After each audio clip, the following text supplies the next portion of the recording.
Senhoras e senhores, doutores e doutoras, mandaram para o Jurídico. E aqui estamos novamente. Essa é o Manda pro Jurídico Podcast, o seu podcast que de juridica, o Juridicase, e também o único podcast jurídico que você consegue ouvir até o fim. Eu sou o Rodrigo Ávila e hoje a mesa tá completa. Eu gosto de coisa assim, mesa cheia. Tô aqui muito bem acompanhado de Pedro de Regina e Natália Dias. Como vão? We are back! Tamo de volta aí do recesso e vamos que vamos. Cheio de energia. Eu gostei de sentir um clima meio Santa Ceia, assim, mesa cheia, mesa farta. Só faltou um café da manhã da Ana Maria Braga aqui pra gente.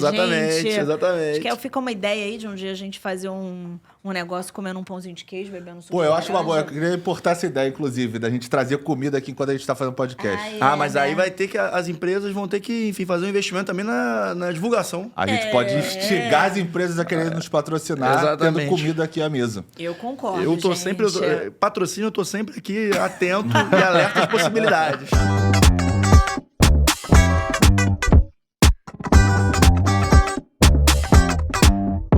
Mas, Nath, vai apresentar a nossa convidada hoje, que a gente tá muito feliz em recebê-la aqui. Meus queridos, hoje estamos recebendo aqui na nossa mesa uma convidada que eu já queria que viesse há muito tempo. Estávamos alinhando uma agenda mais apropriada para ela, para o Manda pro Jurídico e para esses hosts que vos falam, que queriam todos estar presentes. Hoje falaremos com Michele Koguta.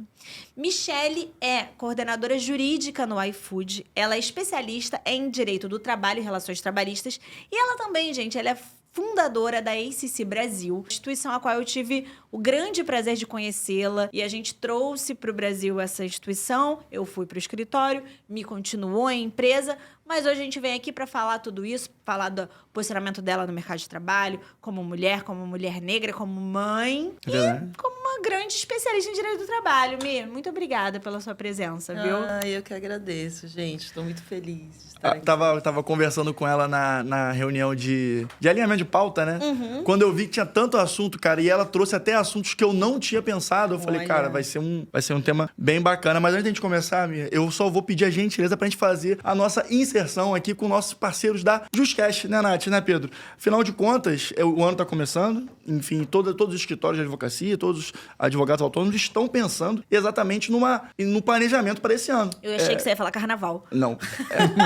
Agora tu me pegou na curva aqui.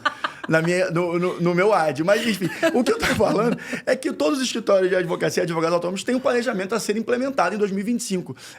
Inclusive, se você não planejou o seu 2025, você tá um pouco atrasado. A galera começa a planejar no quarto trimestre de 2024. Mas ainda há tempo. Afinal de contas, a Justcast pode proporcionar alternativas muito interessantes com a antecipação de honorários advocatícios para você fazer os investimentos que você acha necessários e que vão trazer retornos para o seu crescimento profissional, certo, Nath? Com certeza, pessoal. Acho que é um momento ideal. Se você não conseguiu fazer a sua programação, a sua gestão de 2025, ainda está em tempo. Hoje ainda é 22 de janeiro. Dá tempo de você pensar, se planejar e utilizar parceiros, como o Manda pro Jurídico usa, como o Pedro usa individualmente, Natália usa individualmente, Rodrigo usa individualmente. Parceiros que vão facilitar e beneficiar a otimização da sua advocacia e da sua vida. Vem com a gente, vem com a Justcast. Novão, uma pergunta para você que, tá na linha de frente do direito tradicional como escritório, o quão importante é um investimento em novas frentes dentro do seu escritório, seja, uma plataforma de tecnologia, inteligência artificial, seja uma estratégia de marketing jurídico, enfim, como você encara essa relevância dentro da sua atividade hoje em dia? Então, tem situações que são despesas e outras que são investimento. Esse Exato. é o investimento. Perfeito. É onde você vai, de repente, demandar um dinheiro, vai no caso, é um percentual que você vai estar deixando, mas você vai estar ganhando com aquele investimento que você está fazendo. Então, aquilo é uma coisa que vai te trazer um resultado, que é diferente de uma despesa, que você tem que ali pagar para poder usar e você não vai ter um retorno daquilo. Aquilo é algo consumível. Então, parceiros como a Justcast, por exemplo, que a gente está mencionando aqui, são aqueles que vão trazer frutos para o seu trabalho e vão te ajudar no seu dia a dia. Perfeito. Então, galera, vocês já sabem, em algum lugar aqui da tela vai ter um QR Code para vocês entrarem com o link de acesso e serem muito bem atendidos pela galera. E lá eles vão te explicar todo o procedimento. Do processo de conhecimento, assim, você entendendo como funciona justamente a tratativa até você ter a assinatura da sua sessão do seu título, até enfim, e todos os outros benefícios que a Justcast pode falar. Ponto importante, uma das coisas mais bem faladas sobre a Justcast é o atendimento humanizado. Então, você vai ter todos os esclarecimentos lá de maneira humanizada e 100% objetiva. Certo, gente? Link na descrição também. E contem com a JustCast, contem com o Manda Pro Jurídico, para o seu crescimento profissional em 2025. Certo, Michele? Certo. Agora, falando em crescimento profissional, a gente queria saber um pouco da sua história, que hoje em dia você já tem um cargo super relevante hoje no mercado, você tem uma representatividade, um posicionamento muito importante também. Todo mundo que está inserido dentro do direito corporativo já sabe quem é Michele Cogutta, e a gente queria saber qual é a sua história, porque, afinal de contas, uma coisa que as pessoas podem muito fazer é pegar referências, né, e aplicar alguns insights, algumas ideias para poder também se desenvolver como profissionais, né? Ai, com certeza. Falar rapidinho ali do meu período pós-faculdade. Eu sou bolsista do ProUni, passei na UAB no 10º semestre, numa faculdade de elite em São Paulo, em que 80% eram bolsistas e desacreditados, né? Éramos da primeira turma. E eu sou uma pessoa que não sou de desistir. Boa. Até conversei com a Nath, né? Estava no escritório, 8 anos de escritório, fui secretária, estagiária, advogada, e falei, vou para o corporativo. Porque eu nunca tinha trabalhado em empresa. Então, entrei no corporativo no segundo ano de formado e estou até hoje. Passei por diversas empresas, que eu não sou uma pessoa que me acomodo. Se a empresa fala, olha, não tem possibilidade de crescimento, eu falo, tá bom, então, tchau, vou para outra. Então, passei por diversos segmentos, desde terceiro setor, a prestação de serviços de mão de obra, transporte de valores, até eu chegar no iFood, também num programa afirmativo do CEO da empresa hoje, né? Era chamado Talentos da Nova Economia, para atrair talentos negros do mercado, de todos os segmentos. E acabou que eu consegui entrar numa vaga que abriu logo no final do programa e estou no iFood há 2 anos e meio, quase 3. E lá você vem crescendo, afinal de contas, como você falou, né? Se você você não vislumbra crescimento no espaço que você está trabalhando, você vai para outro. E lá é bem legal que lá o iFood proporciona isso, né? Esse crescimento. E eu acho que isso aí, eu vou pedir para vocês também comentarem. Essa questão da falta de perspectiva de crescimento é algo que os escritórios, as organizações têm que observar mais, porque, afinal de contas, essa perspectiva para o colaborador acaba gerando um engajamento maior, né? Com certeza, Rodrigo. Mas eu quero pegar, eu não quero deixar de me apegar a uma fala que a Mi trouxe. A Mi está falando da trajetória profissional dela, que é incrível, que ela passou por várias empresas, passar por muitos lugares, gente, é muito importante isso da casca profissional pra gente, como chamam por aí, cancha, né? Pedro deve gostar dessa expressão. É isso aí. Da cancha pra gente. Mas ela disse que ela entrou, a oportunidade de entrada dela no iFood foi através de uma ação que visava a diversidade. Uhum. E eu acho que eu gostaria que você me dissesse o quão importante você acha que as empresas tenham ações de diversidade, ações que tragam para dentro da sua instituição, para o seu corpo de profissionais, pessoas diversas, dando oportunidades para pessoas que tiveram oportunidades iguais, né, na vida. O nosso pensamento, falando como organização, e um pensamento pessoal que nenhuma organização, nenhuma empresa, nenhum escritório cresce se não tiver diversidade, porque as pessoas pensam diferentes. Então, eu consigo trazer um ponto de vista da minha vida pessoal, você consegue trazer da sua, o Rodrigo, o Pedro. Então, isso faz crescer, isso traz crescimento organizacional. Todo mundo pensando igual, ideias iguais, a empresa vai continuar no mesmo patamar. Então, empresas que são diversas, elas crescem muito mais rápido do que empresa em que todo mundo saiu do mesmo colégio, da mesma faculdade, participam do mesmo grupo. Isso faz com que eu entenda o meu cliente, o meu fornecedor, quem que está lá na ponta. Eu tenho uma visão, o Pedro tem outra. Então, isso faz crescer. Então, diversidade de todos os recortes, ela é muito importante para o crescimento.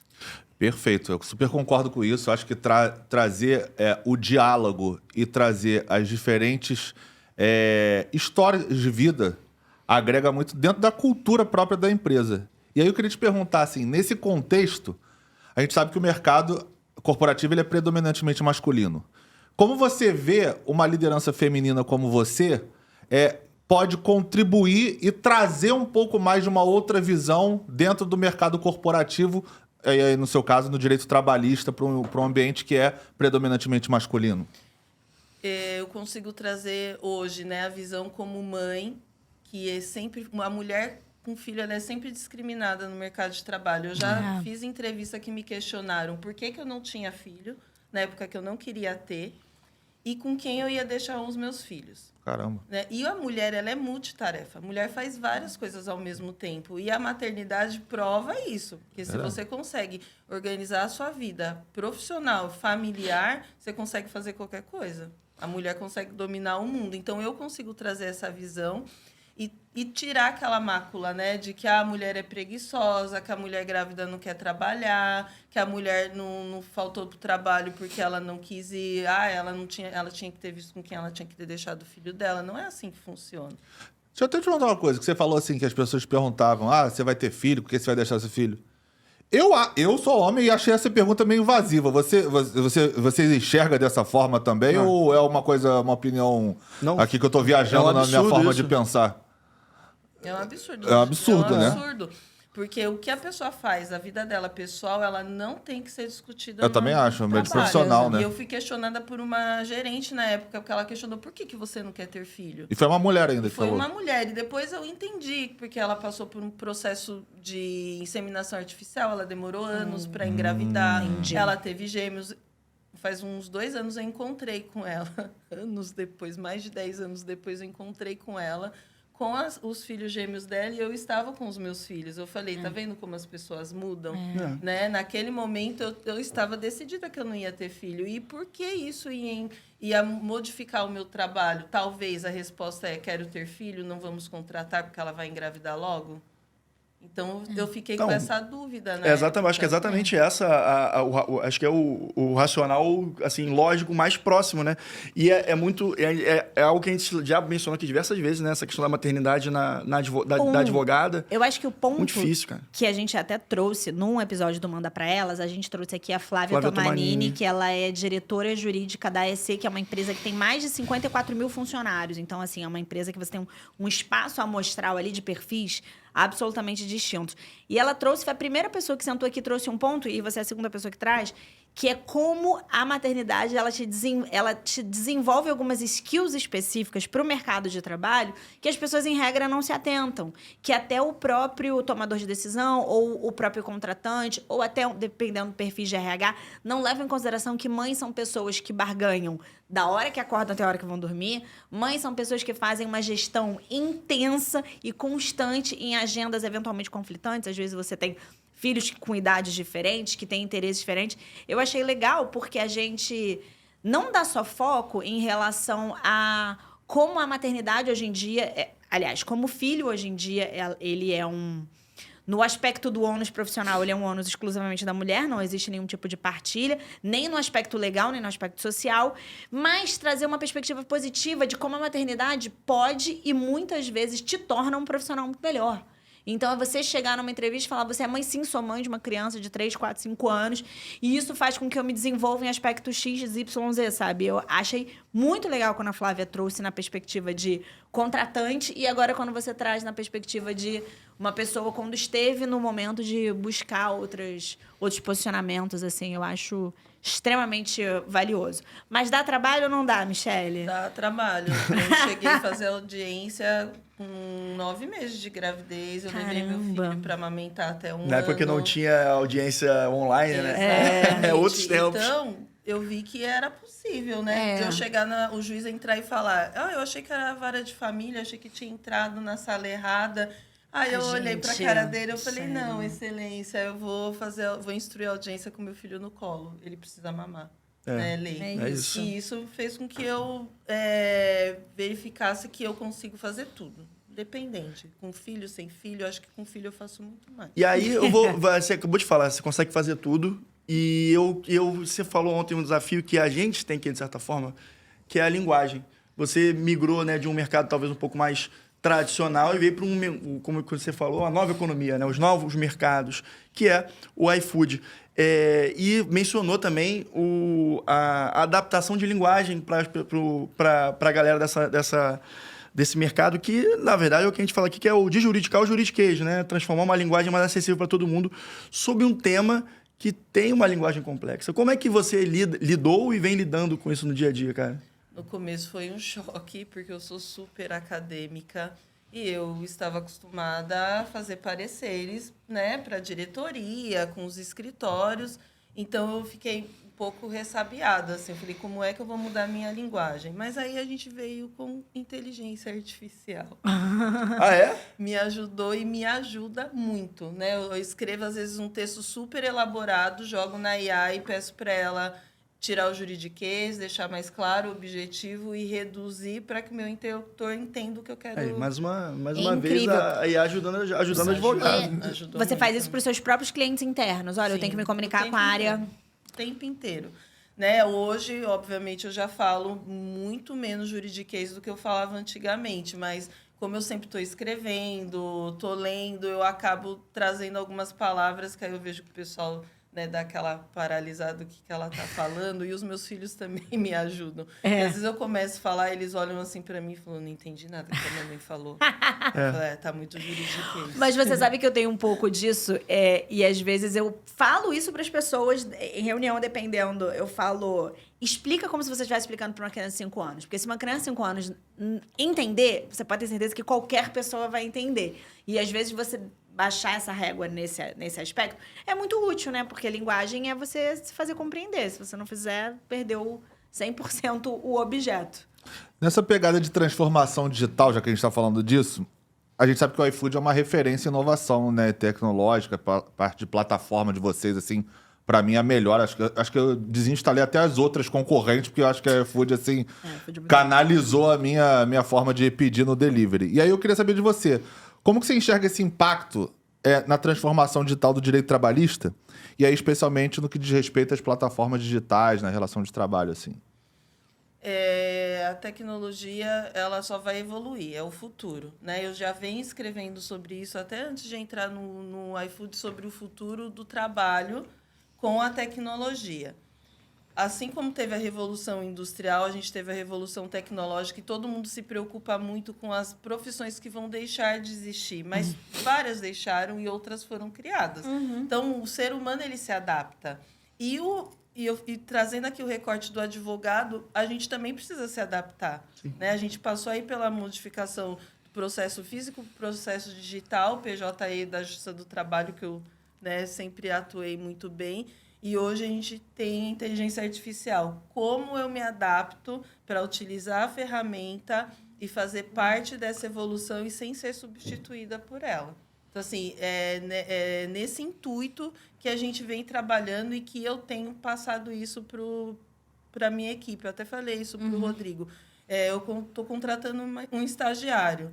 Se ele fala para mim que ele não gosta de tecnologia, ele vai para o lugar errado. Porque hoje não tem como trabalhar sem estudar sobre tecnologia. Mas independente dele estar se candidatando ou não para uma empresa de tecnologia, né? Porque o iFood é uma empresa de tecnologia. Ele, enfim, é um tipo de postura que não é muito mais coincidente com o mercado de trabalho atual, né? Eu acho que exatamente o que me assustou muito quando a Michelle falou isso, porque ela falou que isso aconteceu em recrutamentos para estagiários, ou seja, em regra, né? Claro que existem casos que não são pessoas tão jovens assim, mas em regra tem uma representatividade de pessoas jovens muito grande. Uma pessoa jovem falar que não se interessa por tecnologia numa entrevista de emprego, especialmente, né, falando que vai para o iFood, me assusta um pouco. Eu não tinha essa percepção. O despreparo é muito grande. Até num dia que eu estava numa gravação sozinha com o Rodrigo, eu citei um livro chinês recente, e aí o Brazil Journal fez uma reportagem, especificamente um artigo, né, sobre esse livro chinês, que ele fala sobre como o mercado chinês está excessivamente preocupado em você ficar cada dia mais desenvolvido para a utilização de novas tecnologias. Eu acho que no mercado brasileiro, principalmente em profissões tradicionais como o direito, isso ainda tem um pouco de dificuldade. É porque a gente vive numa bolha, né? Então, o Rodrigo se assustou porque a gente vive numa bolha. Então, a gente tende a analisar o mundo de acordo com até onde a nossa vista alcança. Só que o Brasil é gigante, né? São 27 estados, 220 milhões de pessoas. Só formados em direito hoje, tipo, quase 1,5 milhão de advogados. Assim, a gente está muito longe dessa visão ser a visão globalizada no aspecto brasileiro, né? Desculpe minha... E dessas novas tendências que a tecnologia acaba trazendo, então, por exemplo, mudança trabalhista sob o ponto de vista de trabalho remoto, de home office.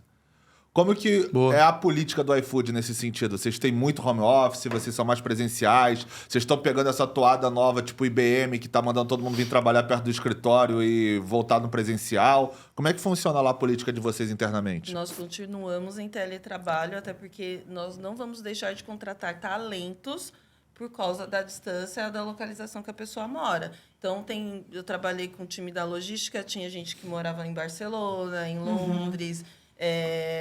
Tem um head que ele vive viajando. É nômade. Cada hora ele está num lugar. Isso não impede ele de trabalhar e de entregar todas as metas. Então, a gente mantém, né, o teletrabalho, não vimos diferença. Tem alguns eventos, algumas agendas que é legal o pessoal ir, o escritório está lá aberto para todo mundo ir, quem quiser ir todos os dias fica à vontade, mas não é obrigatório, né? Eu não vou deixar de contratar uma pessoa de Manaus, porque ela não tem possibilidade de ir para Osasco, e eu deixar de contratar um talento por causa da localização que ela mora. Não, Exatamente. com certeza. Essas tecnologias assim que a gente estava conversando, você falou, por exemplo, da sua experiência na audiência, né? Então, se já tivesse implementado, por exemplo, poderia ser uma audiência por vídeo, por exemplo, videoconferência, que teria te ajudado imensamente nesse caso, né? Na pandemia eu fiz algumas audiências online e foi uma experiência muito boa. Uma pena que a Justiça do Trabalho retirou, mas retirou por causa também das malandragens, dos motivos ali que aconteciam entre as audiências. Mas assim, eu fiz audiência com os meus filhos de 2 anos brigando na sala. E a juíza, doutora, pode fechar a câmera, eu aguardo um pouquinho, né? Resolve aí com eles, depois você Tem que ter volta. acessibilidade, né? Com certeza. Senão vira aquele cara do vídeo que tá circulando na internet, que tá na audiência também, e o cara se esconde, o Ricardo se esconde debaixo da mesa. Né? Vocês viram Eu vi esse Sim, negócio. Esse é sim, sensacional, né? Esse vídeo é muito brincadeira. engraçado. Senhor, a testemunha está no mesmo local que você não. Faz um 360 Faz um em 680, vira aí. Doutor, o Ricardo tá se escondendo embaixo da mesa. Porra, Cara, Ricardo! esse vídeo é Aí muito não bom, dá, né? Não, isso aí gente, parece algumas vezes o Parece Brasil o The The Office, Office, né? né? Exatamente. Gente, o Brasil não é o Brasil. Vamos analisar. O Brasil é um meme pronto, O Brasil né? é um meme, mas a situação mundo, né? mundial como um todo... Cada vez mais. Aliás, é porque somos mesmo um grande The Office, né? A gente superestima algumas condutas e algumas lógicas que, na verdade, somos todos... Mas assim, vindo pro estamos caso em prático também, você construção. falou do seu funcionário que estava lá em Barcelona. Eu também fiz uma sustentação oral quando eu estava viajando, porque o desembargador não quis remarcar a sessão e eu tive que sustentar também por vídeo. Graças a Deus já existia a videoconferência, né? Então eu pude sustentar E também. aí, Eu estava na Espanha, inclusive, de férias. Em função dessas mudanças agora, né, essa volta a algumas coisas pré-pandemia e, infelizmente, as coisas que a gente vem perdendo a gente tem que lamentar. E também vou fazer um gancho aqui com relação ao OAB, que você tem, hoje em dia está com uma participação bastante relevante. E eu acho que o OAB tem que ser mais expressa nas suas manifestações com relação a tudo que a gente vem vendo com relação à perda de facilidade para o advogado no dia a dia. E aí eu faço o gancho para você, Michele. Você está lá hoje em dia na OAB. Como você enxerga o papel da OAB hoje no dia a dia do advogado e como podem nos ajudar para que nosso trabalho seja menos custoso do que já por natureza é, né?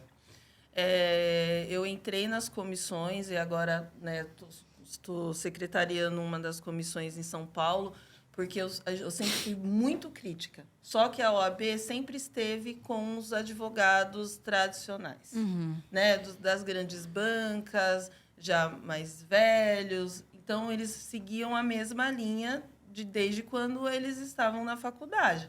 Para a gente conseguir mudar, a gente precisa participar. Não adianta eu ficar em rede social criticando, criticando, e eu não fazer nada lá efetivamente que traga mudança. Né? O WhatsApp ajuda bastante, porque o presidente da comissão já recebe na hora a reclamação dos advogados. Só que a gente precisa trazer ideias, né? Aproximar o público mais jovem da OAB, porque todo mundo acaba se distanciando, e trazer outras parcerias para junto da OAB para trazer essa inovação. Eu falo isso também pela ACC. A gente quer se aproximar da OAB porque a gente não quer ser concorrente da OAB. Claro. Né? Nós estamos dando atenção para os advogados de corporativo que a OAB nunca deu. Hoje Nunca até deu. tem comissão de advogados em company, mas ainda não é tão preparada. E a gente sabe que o que acontece no escritório, eu posso falar, né, por experiência própria, é uma coisa, então é um conteúdo que eu entrego para o advogado de escritório e eu tenho que entregar outro conteúdo para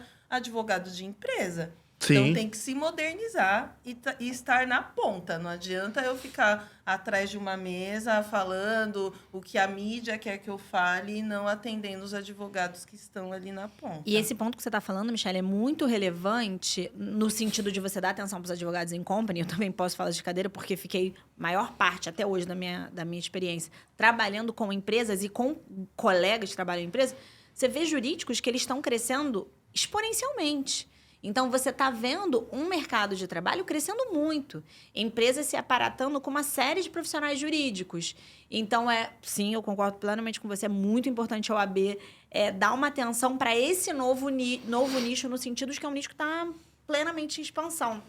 Mas eu quero agora conversar nesse trecho que a gente vai botando persona, tirando persona. Mas eu queria conversar com a Michelle, advogada especialista em direito do trabalho. Acho que aqui no Manda Pro Jurídico a gente fala muito sobre, naturalmente, tecnologia, o impacto das novas tecnologias. A tecnologia muda o mundo, o mundo muda nossas relações de trabalho. Então, a gente está trabalhando de formas diferentes e o direito do trabalho, ele é muito sensível nessas relações. Eu queria que você me dissesse o que é que você acha que está mudando tanto na legislação trabalhista quanto nos entendimentos dos tribunais em relação aos novos modelos de regime de trabalho que estão surgindo, como, por exemplo, teletrabalho, que era uma realidade que até 2020 ninguém falava, né? Agora é uma realidade muito clara. Como é que essa mudança tão rápida de formas que a sociedade se organiza está impactando essa área do direito? Olha, já foi mais devagar, mas eu ainda acho que a legislação trabalhista e o judiciário ainda não está acompanhando da forma que deveria acompanhar. Então, a legislação ela surge depois de 4 anos, com todo mundo já utilizando da forma que entende. Aí, a OAB vem, publica um livro, faz um artigo, faz uma palestra, o judiciário legisla, muitas vezes, na maior parte das vezes, e aí sim o legislador altera um artigo, faz um decreto, então ainda está muito devagar. Acaba ficando na mão dos escritores, né, dos professores, de artigos, de pareceres, e a sociedade, enfim, vai executando. E quando chega no judiciário, já passou 2 anos de que tudo aquilo está acontecendo. Então, o judiciário está sempre atrasado. Só que ele legisla, porque não tem a legislação específica, faz jurisprudência, e depois o legislativo vem e altera. A gente ainda está em passos lentos. Deveria ser um pouquinho mais rápido, as leis deveriam ser um pouquinho menos burocráticas para acompanhar... O processo legislativo, né? Exatamente, porque a gente está ainda muito devagar. Eu tenho uma assim, se você falando me causou essa reflexão, eu queria que, enfim, a gente repercutisse o que eu pensei, se possível. É o seguinte, o direito do trabalho, em função do próprio processo trabalhista ser diferente do processo civil, ele tem mais celeridade, em função da urgência, né, de tratar de temas que são, muitas vezes, até de natureza alimentar, né, para o trabalhador. Então, você poderia concordar ou discordar e falar sobre... Naturalmente, o direito do trabalho fica mais atrasado em função do desenvolvimento das novas formas de trabalho, tecnologia, porque as coisas estão mudando e as decisões acompanham as mudanças. Porém, o processo legislativo fica ali parado. Então, a gente pode usar a frase que o direito do trabalho é o que o que está ficando mais para trás em função do avanço tecnológico? Não. É o que está mais avançado, porque alguns juízes têm essa cabeça. Entendi. De mudar. Mas eu falo sobre o aspecto legislativo. Sobre o aspecto decisório, eu concordo. Legislativo, eu entendo que sim. Por exemplo, o teletrabalho. Só Sim. no final da pandemia que a gente teve a legislação sobre teletrabalho, com todo mundo trabalhando remoto a pandemia inteira. Quando iniciou os processos na Justiça do Trabalho, correu-se para fazer a legislação para proteger, pelo menos, as empresas e os empregados que foram beneficiados ali naquele período. Porque ficando na cabeça do juiz do trabalho, né, a gente fala assim, cara, o problema está aqui, está acontecendo. E não há legislação que cubra essa demanda, essa exigência. Então, naturalmente, até você chegou a mencionar que o judiciário acaba legislando, né, a justiça trabalhista. Mas tem solução isso, em função da demora do processo legislativo? Eles utilizam muito o direito comparado. É o que salva a Justiça do Trabalho, é isso, porque não precisa ter contrato, né? O contrato de trabalho em si pode ser verbal. Sim. Então, eles utilizam muito o direito comparado. Então, vou dar o recorte da pandemia, que foi o que deu uma acelerada maior. Foi direito comparado, acho que para tudo. Né? Até eu li vários artigos, porque eu estava escrevendo o projeto de pesquisa para o mestrado, os juízes que olhavam a legislação do exterior, comparavam com a legislação brasileira, faziam ali um direito comparado para poder trazer o julgamento mais aproximado da realidade e não revertido depois nas instâncias superiores. Porque as instâncias superiores, eles são legalistas, tá na lei, não tá? Sim.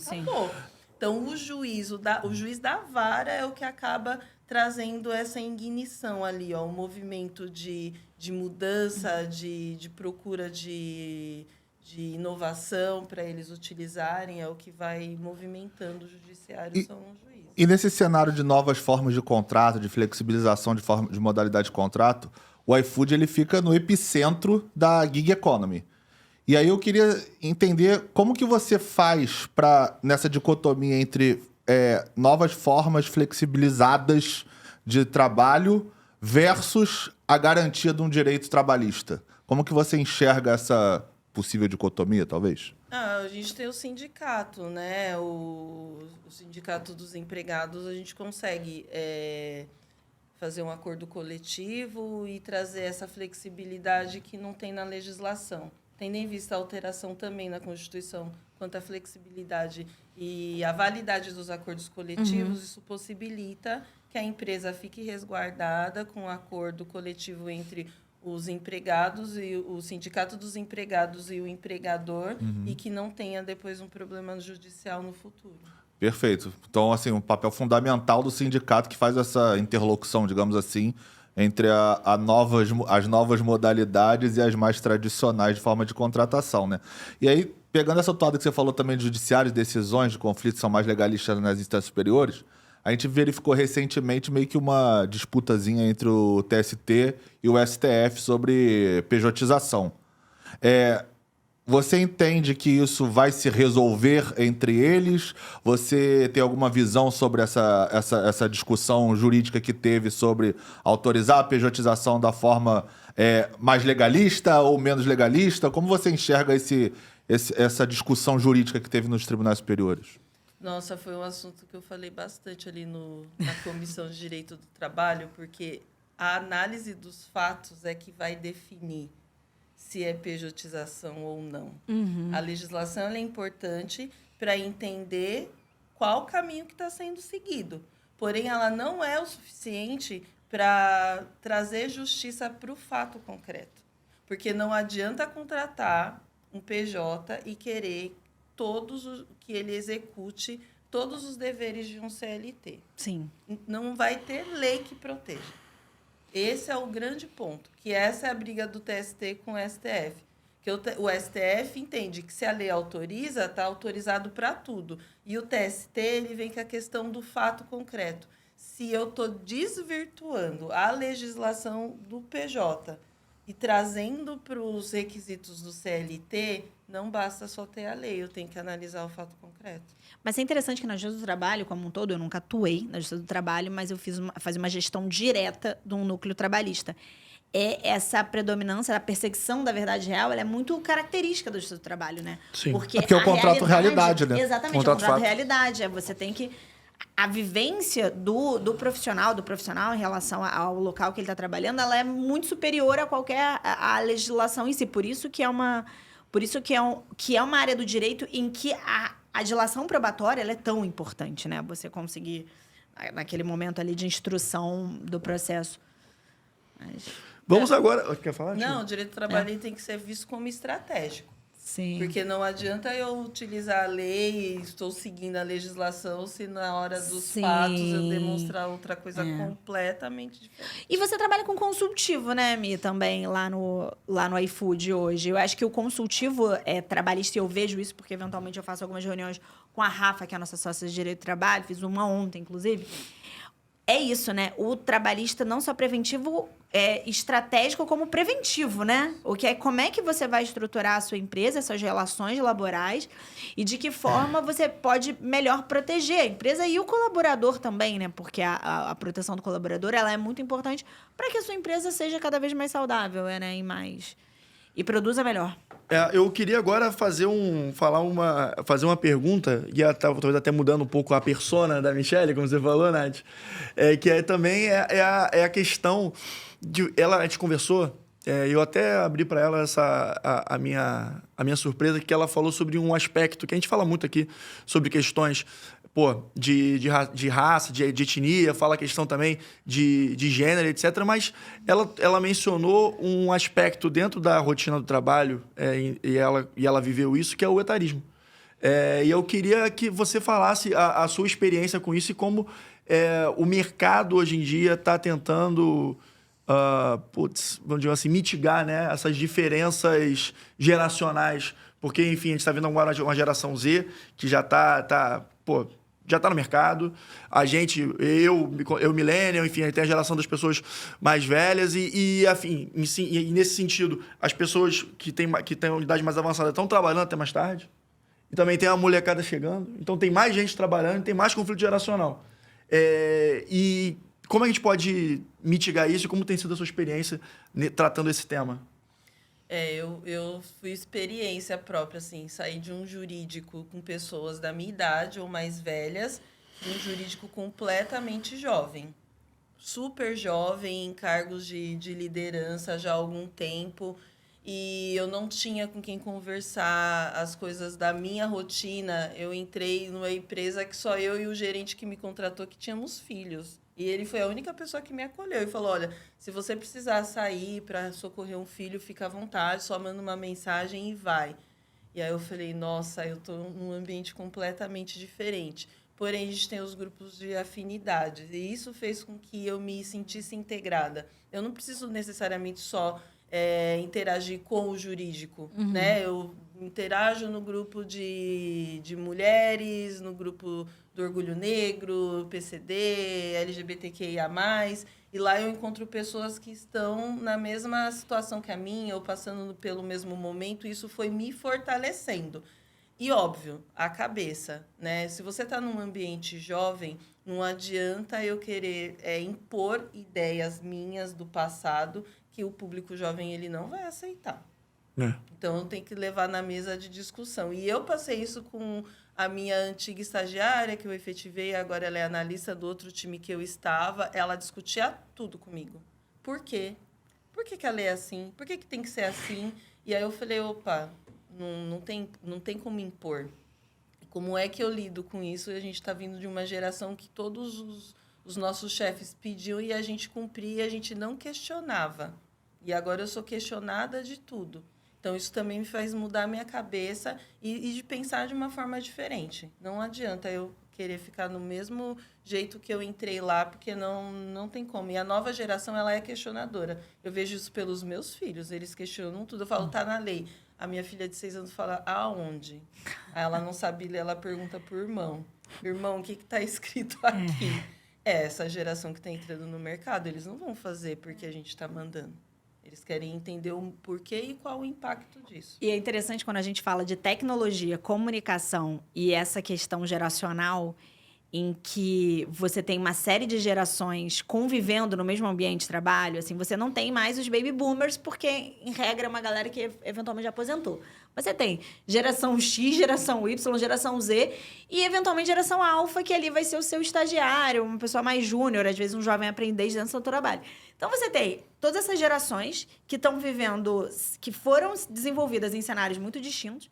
Você tem a chegada da tecnologia e você tem, no jurídico especificamente, você tem a questão de comunicação, que agora está sendo trazida, né? Agora as empresas estão trazendo essa necessidade de simplificar a comunicação e, naturalmente, os escritórios estão entendendo que essa é uma demanda do cliente deles, estão simplificando a comunicação nessa relação com a empresa, não necessariamente com o judiciário. O judiciário ainda continua sendo extremamente tradicional, mas a gente está num caldeirão efervescente, né? Quando a gente para pensar todos os tópicos que a gente vai puxando aqui, como é que você acha que a relação do direito do trabalho com a tecnologia?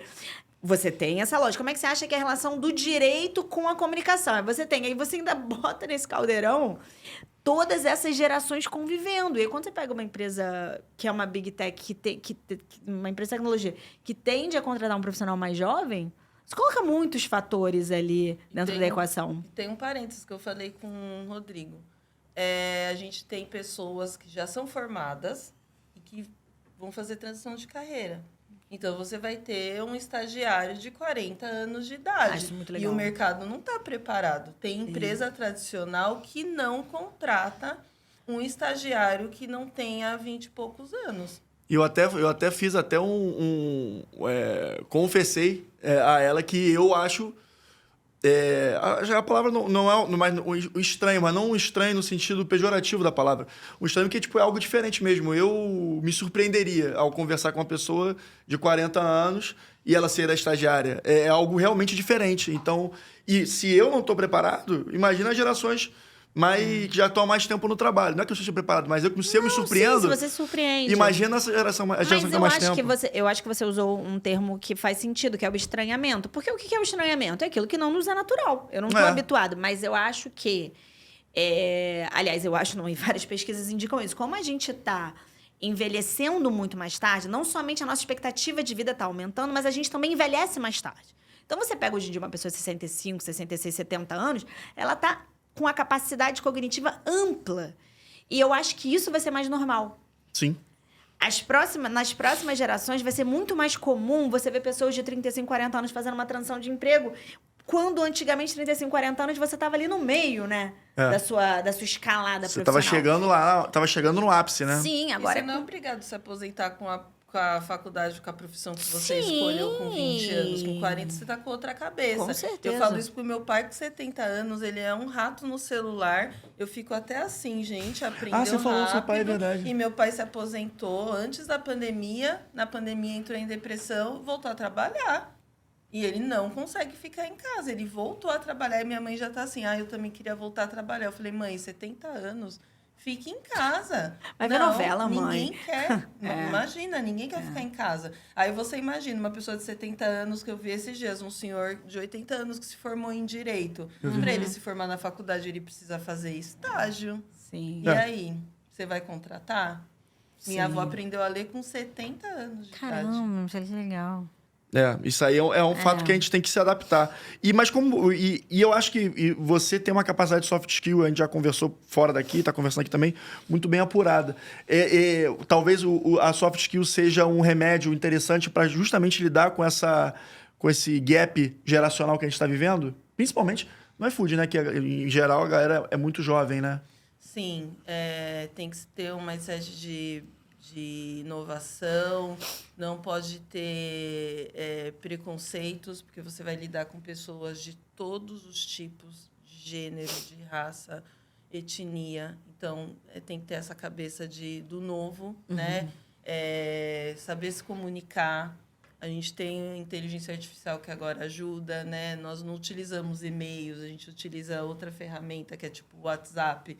Para mim foi um choque, né? Como assim ninguém manda e-mail? Mas é uma forma rápida de se comunicar, então você não vai escrever um texto gigantesco porque ninguém vai ler, né? Aprender a se comunicar nesse universo é muito importante. Eu acho que é uma das skills mais importantes que tem. Eu acho que hoje em dia é justamente isso, é a chave para a gente poder ser entendido, né? A gente tem uma responsabilidade muito grande, que eu penso, que é ser entendido. Porque eu tenho uma frase que eu gosto, que é: se o mundo não te entendeu, talvez você não tenha se feito entender, né?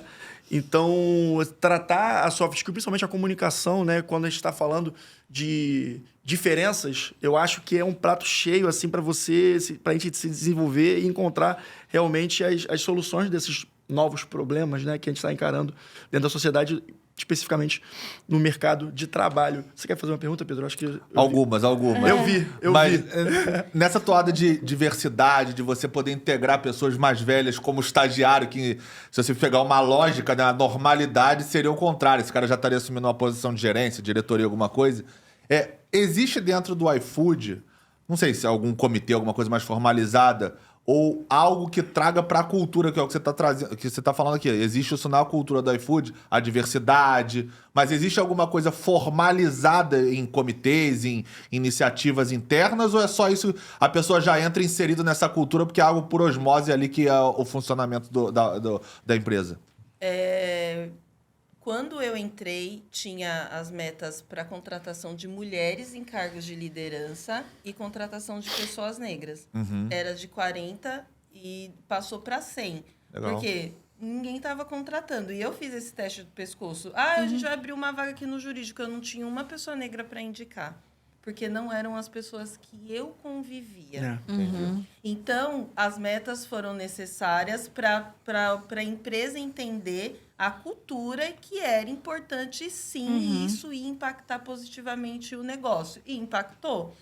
Hoje em dia, já ficou algo mais por natural. Você faz o teste, você fala, putz, não tem um PCD no meu time, não tem uma pessoa LGBTQIA+, não tem uma pessoa negra, tem alguma coisa errada. Então, a pessoa mesmo olha e fala, não, meu time não é diverso, a próxima contratação, eu vou abrir afirmativa. Eu até vi acho que um artigo sobre isso, sobre os vieses de contratação. Porque hoje em dia, o recrutamento, né, tem muita inteligência artificial, tem muitas tecnologias que auxiliam justamente esse recrutamento, esse chamamento, né, para as pessoas serem entrevistadas e participarem dos processos seletivos. Entretanto, salvo engano, a gente conversou isso com o Becker aqui, os vieses da inteligência artificial. A gente começou com a Carmen também. Com a Carmen também, mais atrás. Mais de 1 ano e meio atrás, porque ela é uma cientista de dados e ela se formou em Colômbia e ela até trabalhou na Casa Branca, na gestão do Biden. E aí ela estava tratando pra gente um assunto que a gente não tinha tratado. E desde então a gente começou a tratar com frequência, não só nós como mercado, que dizia que quando você tem um algoritmo, existem alguns algoritmos que têm uma caixa preta. No sentido de que você não... Eu quero que um software faça uma triagem de currículos. Você não consegue identificar o ponto ali que ele faz toma alguma decisão. Por que ele tria determinados currículos e não outros? E aí ela trouxe o ponto em que existem alguns algoritmos que são utilizados em alguns softwares, como esses, assim, por exemplo, de triagem, que tem um viés. Que tem um viés para você fazer uma contratação, digamos assim, padrão, né? É bem interessante. E tem até, talvez você... O algoritmo não premedite um viés, mas se ele simplesmente acompanhar a sociedade que a gente vive, que ainda é uma sociedade racista, ainda é uma sociedade homofóbica, ainda é uma sociedade misógina, se você seguir o viés da sociedade, naturalmente já vai ter esse resultado, que aí já é uma questão problemática. Então, como a gente sempre fala, a tecnologia é fundamental, mas se a gente não for, né, se a gente não coordenar essas questões, a gente vai ter uma reprodução do que a gente já vive, né? Olha que curioso. A gente ontem, num grupo meu de amigos, a gente estava discutindo a questão da inteligência artificial generativa, mas era para um aspecto político que, obviamente, eu não vou abordar aqui. Mas aí um dos meus amigos usou o Gemini para fazer essa pergunta. Como é que vocês conseguem gerar informação de modo imparcial? E aí, resumidamente, ela fala assim: sim, há um grande desafio em garantir a imparcialidade na IA generativa, mesmo que ela aprenda com dados humanos. Isso ocorre por diversos motivos. Aí ela lista, dentre eles, o viés dos dados, por exemplo, que a gente está falando.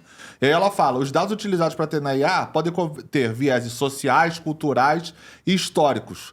Porque esses viéses, eles não podem ser identificados pela IA, porque quem imputa esses viéses são as pessoas que criam a configuração da IA. Que dão os comandos e que criam ela para ela dali desenvolver a informação.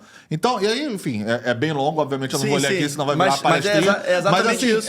A própria IA já identificou que se você der o input da informação, dos comandos, ou das informações da base de dados mesmo, que ela vai coletar para poder dar uma resposta, ou gerar uma resposta, né, já que é uma IA generativa, se aquilo ali, entre aspas, estiver viciado, ou ela estiver já direcionado para um viés, no caso era político, mas aqui pode ser social, cultural, histórico, quer que seja, ela naturalmente, a resposta dela vai ser direcionada para aquilo. Então, por exemplo, uma seleção que você estava falando no iFood de mulheres e de pessoas negras que estavam com essa deficiência lá quando você entrou, né, de número de pessoas, é porque provavelmente o input já vinha nesse sentido. Seja numa plataforma digital de inteligência artificial de recrutamento, ou seja pelo próprio histórico da empresa que fazia aquele recrutamento dentro da empresa para vocês. Porque ela já provavelmente observava que, sei lá, pessoas brancas, homens, eram mais o perfil corporativo e não mulheres para o perfil corporativo. E aí né? é que entra a relevância da Black Sisters in Law, né? Exatamente. Excelente gancho, hein, Pedro?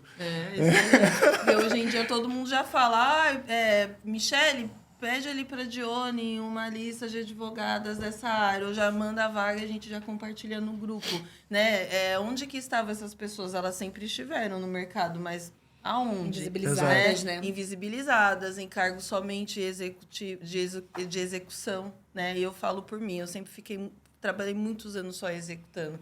E aquilo ia me incomodando, porque todo mundo ia subindo e eu ia ficando. Ah, mas você é muito boa, você é muito boa. Então, as Black Sisters in Law trouxe essa visibilidade. E está surgindo outros grupos, né? Inclusive de homens, de indígenas, que é muito importante. Verdade. Né? Parte da nossa história, né?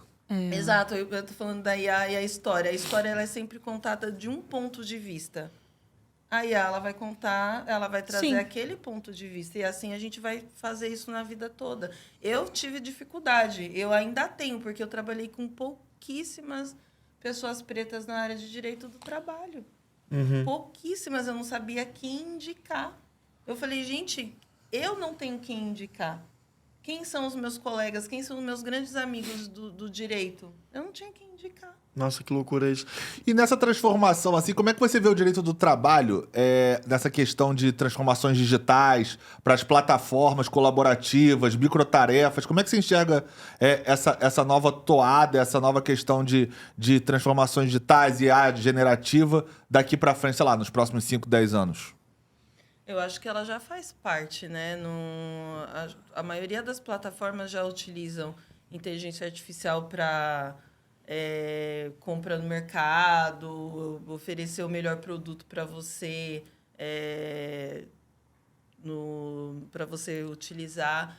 Mas aí eu entendo que tem que ter um time interno específico para cuidar da IA. Né? Não basta só o time de privacidade, né? Que agora todas as empresas têm um time ou contratam um escritório específico para cuidar, mas precisa ter um time específico ali para cuidar dos dados da IA, porque senão a gente vai continuar repetindo a história, né? Vai ter os viés. Uma curadoria, né? Uma coisa nesse sentido. Exatamente. Já tem, a maioria das empresas já estão colocando um time específico não só para desenvolver, mas também para cuidar. A realidade é que o departamento de dev hoje em dia, em todas as empresas, tem que ser tem que ser uma realidade.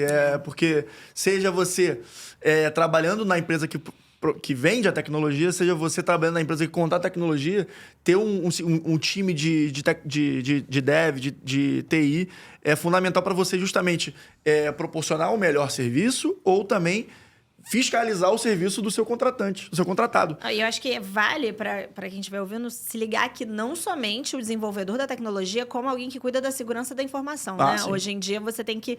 A gente não pode esquecer que desse binômio, ele é bem relevante. Mas a gente ainda tem muitos homens somente na área de tecnologia. É um ambiente muito masculino, Sim, né? É um ambiente muito masculino. A Nina Talks, um desafio. A Nina Talks falou sobre isso. A gente entrevistou aqui a Nina, que ela é maravilhosa, ela trabalha com UX Design e ela começou a ganhar relevância digital porque ela começou a falar disso na internet e ela é uma menina linda, loira, de olho claro, parece uma boneca, falando sobre tecnologia e falando sobre um trabalho muito masculino. Ela já faz isso há alguns anos, então veja bem, há 5 anos atrás era mais ainda.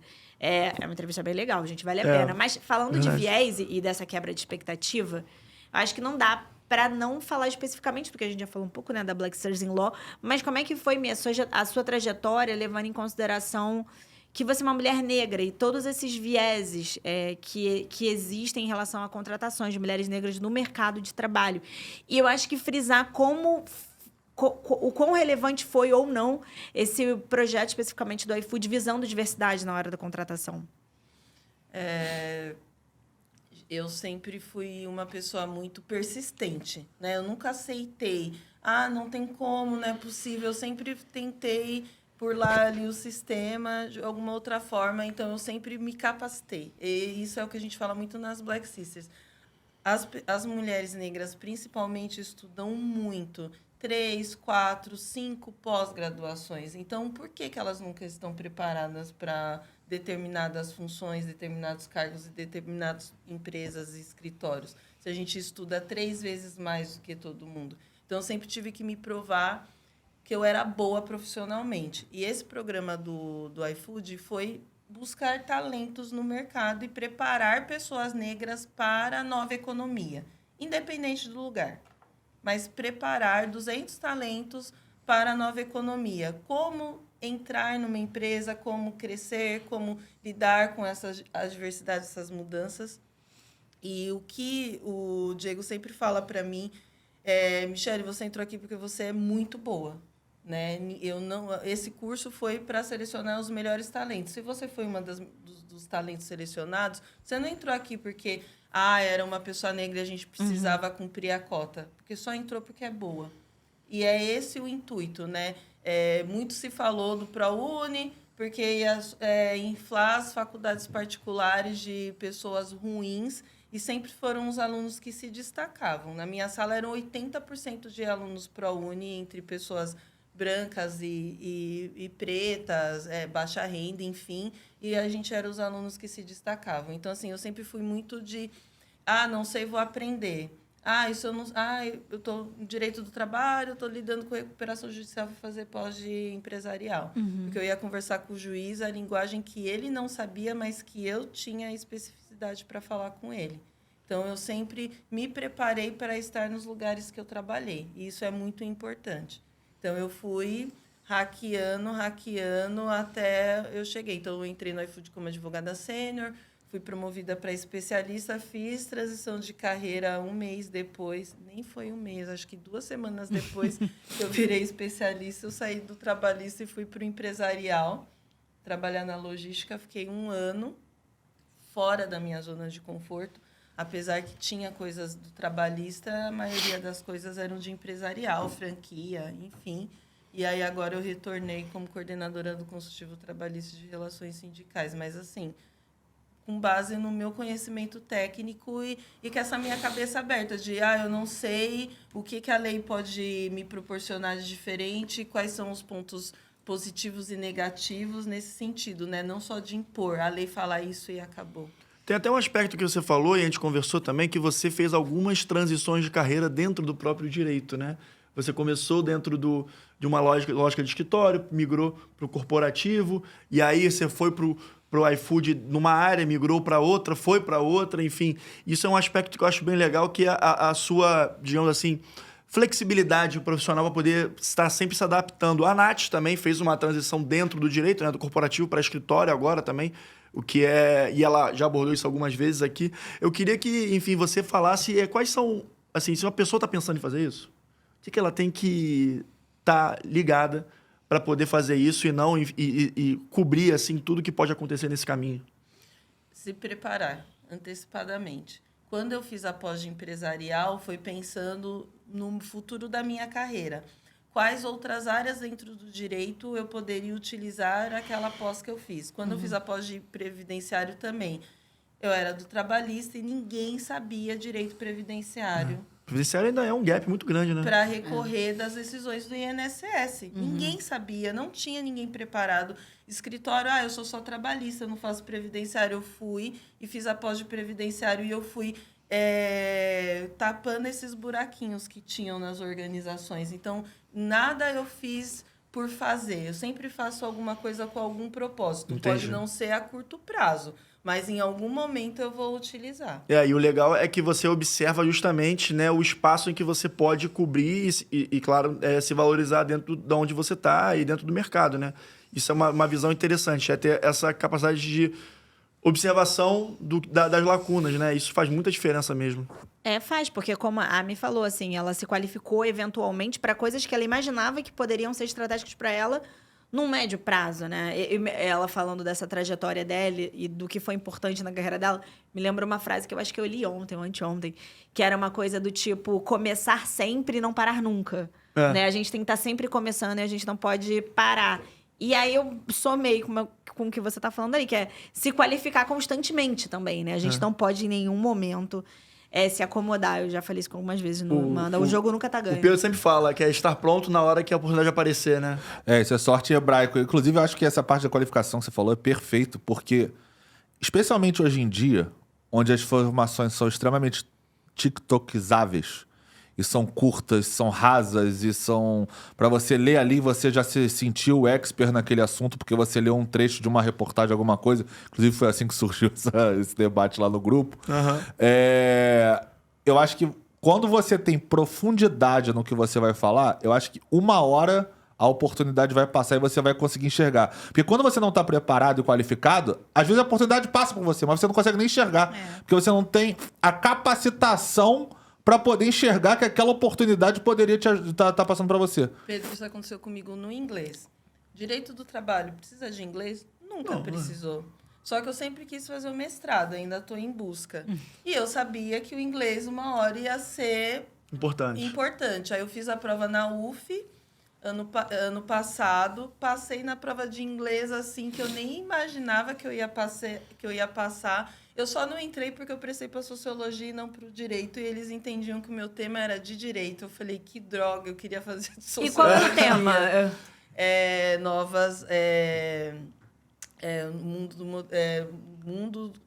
Ai, meu Deus, qual era o tema? Futuro do trabalho. Futuro do trabalho, mas na pegada de sociologia. Entendi. Tá? Não de direito do trabalho. Então mas você quase virou nossa vizinha. Quase para Niterói. Quase. Foi assim, por pouco. E aí, a carreira foi indo e eu percebi que o inglês era importante para mim. Né? Ainda mais dentro de uma empresa como o iFood, enfim. Eu sempre vejo o que eu quero a longo prazo, mestrado. Michele está coordenadora agora, Michele quer ser gerente e o inglês. Juntei eu e mais 2 colegas, mães, pretas, mais 40 anos, e em maio a gente vai para Dublin fazer inglês, intercâmbio de inglês. Cara, muito legal. Muito legal mesmo. Porque não tem idade, né? Antigamente falava-se que com 40 anos você ia fazer intercâmbio, o pessoal de 18 já te olhava estranho. Hoje em dia, as agências estão preparadas para pessoas de 40, 50, 60. E tem que estar, isso aí. Porque, naturalmente... Que é o que a gente falou, né? Do cara que tá fazendo transição de carreira e vira estagiário. Esse cara, você vai deixar ele fora? Afinal de contas, a gente passa hoje em dia mais tempo trabalhando. A perspectiva é que a gente trabalhe muito mais tempo que nas gerações passadas. Foi o que a gente acabou Então, de falar cara, essa transição, esses aprendizados, tem um lastro de tempo maior mesmo. Eu acho que é super natural isso. É proporcional, né, também. Mas isso é engraçado, porque você... Por exemplo, você vai fazer esse intercâmbio agora em Dublin. Mas você vai ter um baque. Porque, por exemplo, quando eu fiz uma especialização na China, em 2014, eu era da minha turma um dos mais velhos. E você sente, porque você fala assim, cara, será que eu tô errado de estar aqui? Você sente será isso? que eu deveria ter visto isso, sei lá, 10 anos atrás, 15 anos atrás, 20 anos atrás, sei lá, quantos anos. Mas assim... É uma coisa que você mesmo se questiona, sabe? Porque você tá num ambiente onde a maioria das pessoas, elas não estão na sua idade, consequentemente, elas não têm a tua experiência, não têm a sua visão, e aí você tem uma coisa assim que você para pra falar, cara... O choque, né? Tipo, o que tá acontecendo aqui? Será que eu tô viajando de ter vindo pra cá? Ou não? Pô, eu tô tendo uma visão que de repente as pessoas não tiveram e... Pô, ainda mais beleza, na China, né, bicho? É que eu nunca fui padrão. Eu entrei na faculdade aos 22. A minha melhor amiga se formou aos 22. Eu me formei aos 27. Entendi. Eu nunca fui padrão.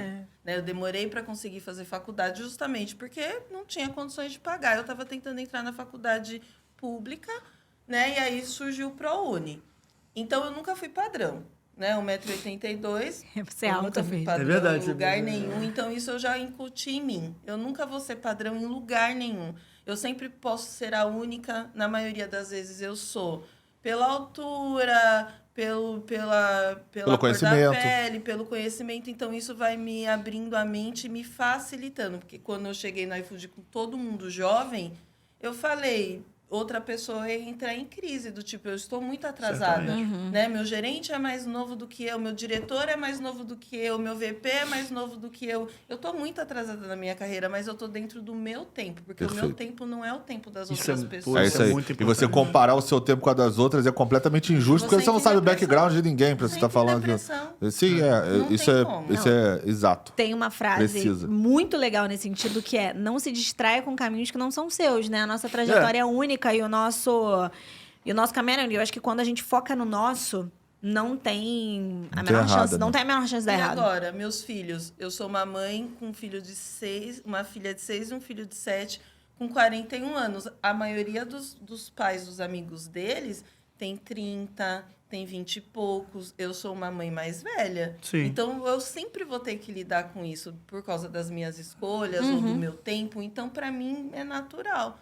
Né? Faz parte, da mesma forma que eu tenho muitas amigas que foram mães com 45 anos. Sim. Fala, nossa, o pessoal já perguntou se eu era avó, né? Porque eu tava com a minha filha. É porque a pessoa tá com a cabeça no passado. É. É porque eu acho que isso acho que é a primeira vez que a gente fala sobre etarismo aqui no Manda Pro Jurídico de forma objetiva, mas o etarismo ele tem muitos desdobramentos. Por exemplo, a inversão da pirâmide etária. O Pedro falou, de repente você vai chegar em Dublin e você vai ter um choque. Talvez sim, mas, por exemplo, a Europa é um continente mais envelhecido, em que você tem uma inversão da pirâmide etária mais óbvia. Então, em determinados segmentos, você vê pessoas jovens, mas você tem uma população mais envelhecida. E isso faz com que a gente veja pessoas mais velhas ocupando outros lugares, que antes eles eram um lugar reservado, ou digamos assim, naturalmente mais focado para pessoas mais jovens. E eu acho que ainda tem um outro aspecto, uma coisa legal, assim, agora com o Golden Globe que a Fernanda Torres ganhou, Que a Demi Moore falou, que né? a Demi Moore falou, eu acho que a gente não pode, nós mulheres principalmente, a gente não pode deixar isso em mente, porque são duas mulheres com mais de 60 anos. Talvez no auge da carreira delas. A Fernanda Torres tem mais de 60 anos? Tem. Caramba. A Demi Moore tem A Demi 62 Moore eu sabia anos, eu por causa acho do- que a Fernanda Torres tem 59, 60 ou mais de Caramba. 60. Não. Mas é o que ela parece uma mulher de 60 anos, Não. a gente falaria que não. Só que ela parece, porque ela parece uma mulher de 60 anos de 2025. De 2025. É isso. Tem gente que fala, nossa, você parece mais nova do que você é. Não, eu pareço ser uma mulher de 34 anos de 2024. Né? A gente Sim. ainda tá se adaptando, e por isso que eu acho que tem coisas que você falou do estranhamento, isso vai se dirimir rápido. Também acho. Rápido. Essa questão desse estranhamento, desse gap, eu tenho certeza absoluta que vai se dirimir, porque a sociedade corre rápido, gente. E a gente também muda a nossa percepção muito rápido. A gente não percebe. A primeira vez que eu senti essa diferença da cara da pessoa, você não tem cara de uma pessoa de 50 anos, não tem cara. É. Foi quando eu me liguei, quando meu pai fez 60, eu falei, caramba, a sensação do meu avô com 60... Era um velhinho, né? E o meu pai tá aí, entendeu? Vai na academia dele, faz os negócios, agora se aposentou agora, Não, com isso é- 64. Não, isso é seu pai. Porque ele é de, sei lá, 3 gerações antes de você. E você? Entendeu? Com 60 anos. Meu pai, eu vou pra 33 agora em fevereiro, meu pai, eu já tava nascido. Por isso que se rediscute, por exemplo, o status idoso, né? Exato. Teu pai é idoso. Sim. Meu pai se amarrou. Agora ele pode parar em qualquer lugar, tá felizão. Todo mundo com 60 anos hoje Primeira fica coisa. super feliz. A minha vizinha só vou ao médico quando eu fizer 60. Eu falei, por quê? Eu tenho prioridade em tudo. Eu falei, eu não tô acreditando nisso, mas eles estão curtindo, Então, né? Então. Porque antigamente eu vi até uma reportagem. Meu marido que me mandou para me sacanear. Um caminhão invadiu a casa de uma senhorinha de 42 anos. Uma reportagem de 1910. Eu falei, gente, uma senhorinha de 42 Vocês já viram o É programa porque do Silvio provavelmente essa Santos? senhorinha Cara, ela esse já vídeo era é avó muito nessa bom. época. Vocês já né? viram? Você já viu, Michel, esse? Esse vídeo é O maravilhoso. programa era daquele Mande-me vai cartas, dar mande-me namoro. cartas. Ai, do Silvio Do Santos. Silvio Santos. Eu adoro. Cara, é que a pessoa fala assim, oi, eu sou não sei quem, tenho 24 anos. Aí o cara, hoje em dia, parecia um senhor de 60. É assustador Que esse é vídeo. esse que ele não é escolhido naquele negócio, ele fala, então quem gostar de mim, mande-me cartas. Esse aí. Porra, esse é bom demais. Só que se você... O maluco, mó bigodão. Quantos anos você tem? 20? Eu falei, que isso, mano? A Cara de edição ali avô já. é só de homens, né? Não tem mulheres, eu acho. É só Eu acho os que homens tem- sendo apresentados. Tem mulheres também? Tem mulheres, tem mas mulher, quem sim. eram os homens que estavam se apresentavam. apresentavam, mas tem mulher. entendi. E aí, cara, tu vê os homens, cara, o cara com, sei lá, 22 anos, parece... Hoje em dia, tu vê uma pessoa, aquela cara... Tá na faculdade, né? 21 anos, sei lá, já tá na faculdade. O cara devia ter uns 55 Cara hoje de em dia, pai de com aquela cara família já, dele. né? Uma loucura. Deve ser o quê? Anos 80, isso? É lá pra 83, 70, 87. 70, 80, talvez até um pouco... Não, nos anos 90 Assustador. tinha, porque eu assistia com a minha mãe. Não, É, sim, né? sim. Tinha, e era esse nível Mais ou também, menos era assim, né? assustador. Uma coisa que me ocorreu, e vamos aqui anotar, a Ju anota, a gente poderia chamar algum especialista, junto com a mim, inclusive, de previdência, porque toda essa Boa. inversão de pirâmide etária, ela tem um impacto na previdência Assustador. né? Você tá lidando com previdência, você tem um planejamento de aposentadoria compulsória, de ser idoso, de tempo de contribuição, que não está sendo mais tão coincidente com a realidade, né? Exatamente. Enfim, com o seu tempo de vida útil no trabalho. E eu tenho uma carioca excelente pra apresentar Ah, pra então, vocês. aí, Inclusive, já ela é gostei. Black Sister. Legal. olha Vamos que pra cima. legal. Vamos falar com ela. Aí manda pro jurista, tá muito conectado com a Black Sister, né? É. Gente, inclusive, assista o episódio da Johnny. Não manda pra ela, está incrível, assim. A Johnny é Eu recebi sensacional. muito feedback positivo desse episódio, assim. Uma história incrível, assim como a da Michelle. Muito incrível. legal. Michele, tem mais algo? Você quer mais algo perguntar? Você quer falar mais alguma coisa? Ah, eu sou faladeira, né, Rodrigo? Deixar eu falar sempre. É melhor você deixar o programa mesmo. Pedrão, tá Tá bem entregue, tá bem entregue. Então, Michele, cara, antes de tudo, muito obrigado por ter vindo, por ter investido um tempinho no final das suas férias aqui para vir pro Rio de Janeiro para conversar com a gente. Cara, maravilhoso estar com você. Ainda bem que a gente conseguiu trazer você aqui antes da sua viagem, então senão a gente demora mais ainda, né, para trazer você aqui. Então, só queria agradecer, cara, a sua experiência e as suas reflexões são muito importantes e agregam muito aqui no nosso... A enciclopédia, vamos ser um pouco mais... Vamos ser a moda antiga, né? A enciclopédia do Manda pro Jurídico. Eu quero saber se você sabe o que é Barça. Barça, Hawaii também tinha uma assim, Não, mas né? isso é dicionário, né, Dicionário? Rodrigo? É verdade. Então, mas muito obrigado mesmo, Michele. Muito obrigado mesmo pela tua participação e conta com a gente. Se precisar, fala com a gente que a gente tá aqui à disposição, tá bom? Ai, obrigado, pessoal. Foi incrível. Ah, que maravilha. Obrigada, Mia. Muito Então, bom. pessoal, eu vou pedir aqui pra finalizar. Vocês ficaram até o fim, eu quero que comentem. Que palavra? a gente Alfa pediu? Raibo. Alfa Raibo? É, livros antigos. Meu Deus, então... Não, mas a pessoa vai saber escrever isso. Alfa Raibo, gente. A-L-F-A-R-A-I-B-I-O. Como é que escreve, Pedro? O pessoal Acabei escreve. de falar. Não, você não falou tudo. Acabei de falar, soletrei todo agora. Vai lá, soletrando. Alfa, com 2 R, porque tá no mesmo. Raibo. Raibo. Alfa Raibo. Então, pessoal, comentem embaixo pra provar que vocês ficaram até o fim. Luciano Huck. A palavra- Soletrando. A palavra alfarraibo. Beleza, pessoal? E muito obrigado por nos terem ouvido até o fim. E a gente esbarra por aí, porque, pra qualquer outra dúvida, eu tenho certeza que vocês já sabem, né? Manda pro jurídico, valeu? Beijo, um abraço pessoal. e até semana que vem.